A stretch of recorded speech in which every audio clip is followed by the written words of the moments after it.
rahustamine.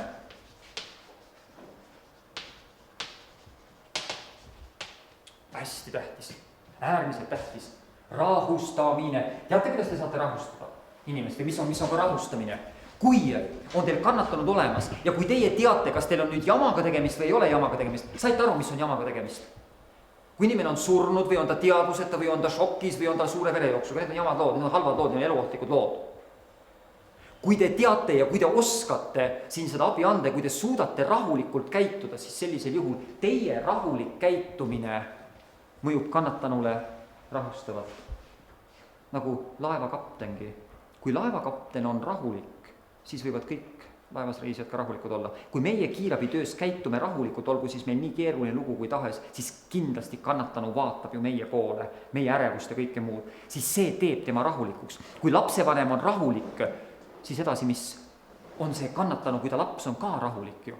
Kui komandör on rahulik, siis on tema sõdurid ka rahulikud. Komandör satub paanikasse, siis lendab see seltskond laiali kõik. Näete, kui tähtis on rahustamine, ülioluline. Teie, kui te teate, mis, mida ja kuidas suudate rahulikud olla, siis sellisel juhul on ka teie kannatanu rahulik. Ja viimane asi, mis ma siia jätkuv esmaabi alla panen, on inimesele sobiv asend. Sobiv asend. See, mis tema valib. Õhupuudus, vahepõlemise asendida valib. Ja veel, mis võiks olla väga tähtis, see kannatanu peaks olema võimalikult pikali.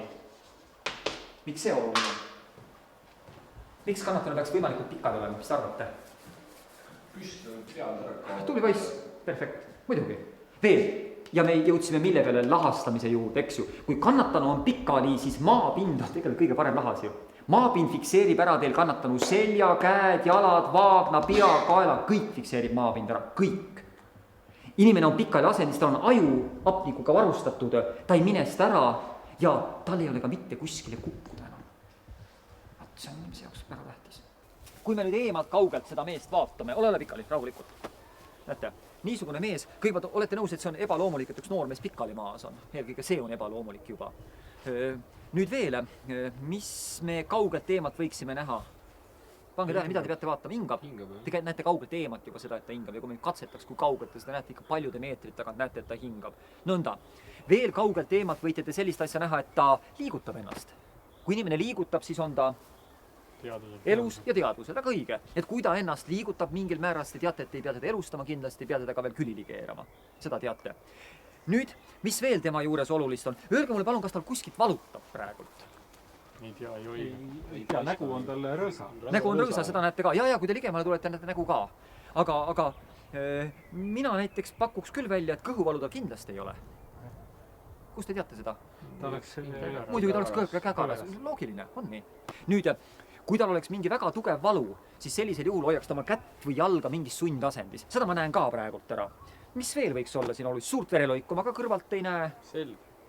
Jah, seljavigastus võiks küll olla, jah, miks mitte. Aga oleneb jälle, mis mehhanism on siin olnud. Kui lihtsalt inimene on siin pikali, siis ma küll esialgu ei hakka mõtlema seljavigastuse peale. Aga kui ma näen, et aken on lahti, et on alla kukkunud, siis kõige esimene mõte, vaadake jälle niisugune mõte, mis peaks kogu aeg peas olema. Kõikide raskemate traumade puhul me peame alati mõtlema punkt 1, millele? Selg, roo, vigastuse. Kõik raskemad traumad. Mis on raskemad traumad? Küsimus tekib jälle. Kas aknast kukkumine on raske trauma? Kas näkku peksmine on raske trauma? Kas kaklemine võib raske trauma olla? Loogiline ju. Olete tähele pannud Ameerika filme, kui te vaatate, et pannakse ju meedikud, kui on mingisugune kaklus või pea on verine või pannakse alati kaela lahas. Miks? Löök, kuidas see pea võib siin käia. Näete, siin võib kaelavigastus olla. Ma küsiks, kus me nüüd teada saame? Kas ta jalgu tunneb? Ja, mis on selgravigastuse tunnused? Alakeha ei tunne. Okei, alakeha ei tunne, jah. Mis veel?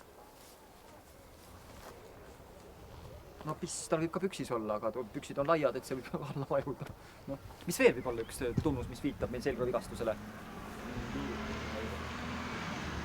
Tundhäired. Ta ütleb, et jalad sulisevad, mis hästi tüüpiline, mida kiirabitöös ka me teame. Jalad, käed sulisevad. Veel, ta ei saa neid liigutada. Pisspüksis, kakipüksis, seljaju läbilõige, päraku ja kusiti sulgurlihased lõtvuvad. See võib olla. Ja teate, mis hingamishäired võivad ka olla. Ja mis tunnus veel on? Valu seljas. See pidage meeles, see on tähtis asi. Et inimesed seostavad kuidagi nagu selgravigastust ainult sellega, et on halvatused. aga see, et inimene on kukkunud ja selg valus on ja ta tegelikult liigutada igalt poolt saab, et selle peale ei mõeldagi üldse. Igasugune seljavalu, mis on tekkinud pärast traumat, me saame rääkida alati kui võimalikust selgravigastusest, temaga peate niimoodi käituma. Kui otsesest ohust tarvis päästa on, kas me arvestame selliseid asju? Ega ei. Kõige esimene asi, mida te alati tegema peate, on kannatanud päästmine otsesest ohust, päästmine või õnnetuspaiga tähistamine. Päästmine tähistamine. Järgmine asi, mis te tegema peate, see on teie enda ohutus, muideks. Ja siit tuleb nüüd üks asi välja, see kannatanu liigutamine. Kas liigutada või mitte liigutada? Ärge liigutage kannatanud, te võite tekitada eluohtlikke lisavigastusi, tuleb tuttav. Üks olukord, millal te olete sunnitud inimest liigutama siis, kui te peate kannatanud päästma otsesest ohust. Seega otsene oht annab teile võimaluse kannatanu lohistada ükskõik mismoodi sealt minema. Ükskõik. Sest et te olete ise ka ohus, kui te saate abi annada. Mida rohkem te seal juures olete, seda suurem oht teile on ka eelkõige teile, siis kannatanule. Põlev auto, põlev maja, varinguoht, plahvatusoht, mida kõike. Seega siis üks olukord, millal te liigutate, on otsene oht reaalselt.